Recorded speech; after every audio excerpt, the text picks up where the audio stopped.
Hi, I'm Ava Makina, and this is the Coin Daily. Here are the headlines. A California man receives prison time in a $250 million crypto theft ring. Strategy signals potential Bitcoin sales to fund dividends.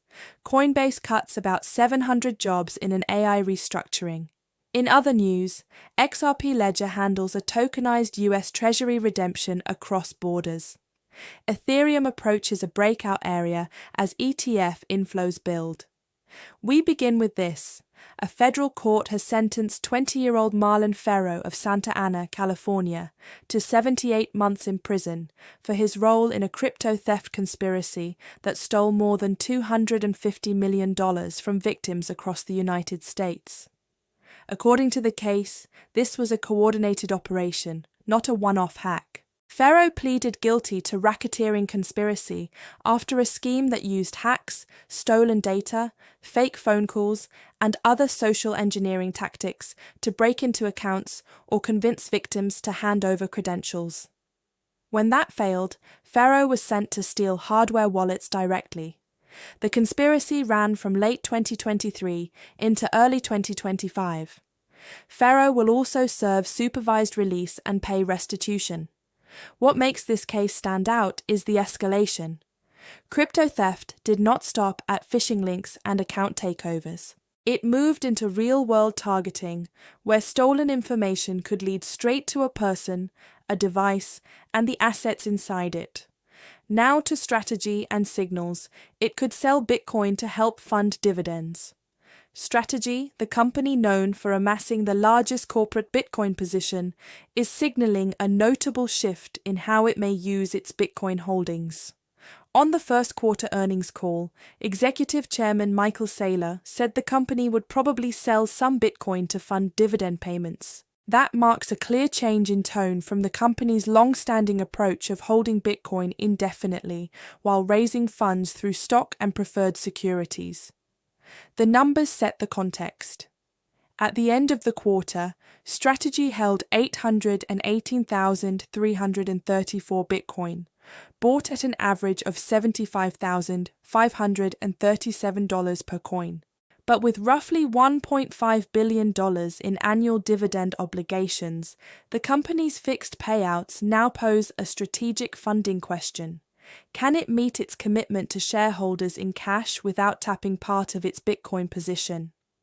Saylor's comments suggest the company is willing to consider Bitcoin sales, alongside borrowing and capital raising if needed to support those obligations. Executives described a model in which the holdings can support digital credit and digital equity, and potentially selective sales.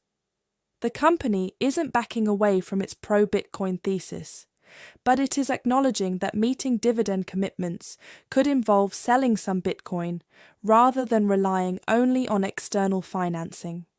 Up next, Coinbase and a round of cuts tied to an AI restructuring. Coinbase is cutting about 700 jobs, roughly 14% of its global workforce, as it reorganizes around AI. Brian Armstrong told staff that AI is changing how the company works, and that smaller teams can now do work that used to require much larger groups. The restructuring also flattens the organization by removing management layers as Coinbase pushes for faster execution.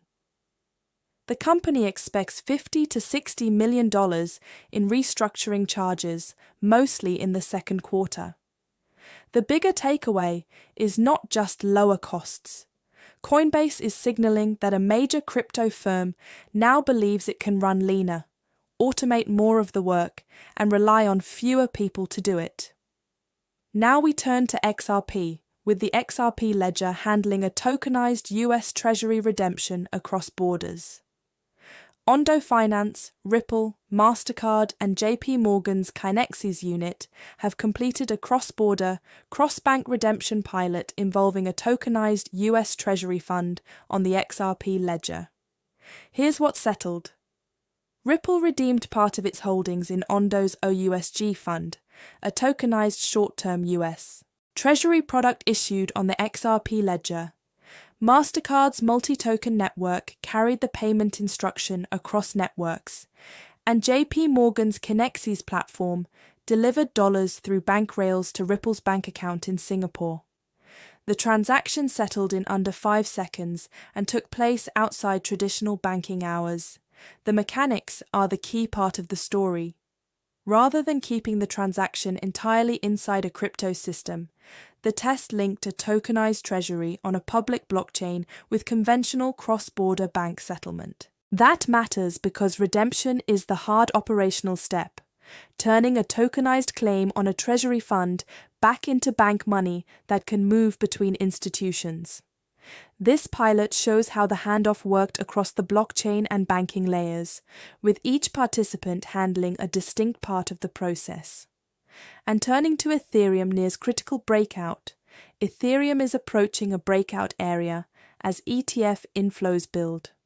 Ethereum is trading near 2325, and the immediate shift to watch is in ETF flows. Over the past 3 sessions, US-listed spot Ether ETFs have pulled in more than $250 million in net inflows, including nearly $98 million in the latest session. That marks a clear reversal from the end of April, when 4 straight sessions of outflows totaled $184 million.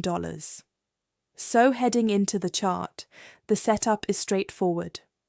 Flows have turned positive again, and traders are now watching whether price responds at these nearby levels. Ethereum holds just above 2,330, pressing support at 2,331, while resistance sits at 2,347. The price is hovering right at the upper boundary of recent support, so the cleaner read is this: the inflows matter because they're helping limit downside pressure right at support. But the next signal isn't more flow data. It's whether Ethereum can actually clear 2347 and turn that resistance level into momentum.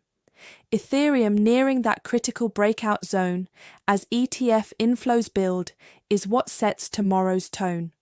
That's tonight's show from the Coin Daily. How much of Ethereum's push toward this critical breakout is driven by ETF inflows? And what exact price level are you watching tonight? Subscribe and ring the bell, and you'll get this every evening, plus shorts throughout the day whenever something moves.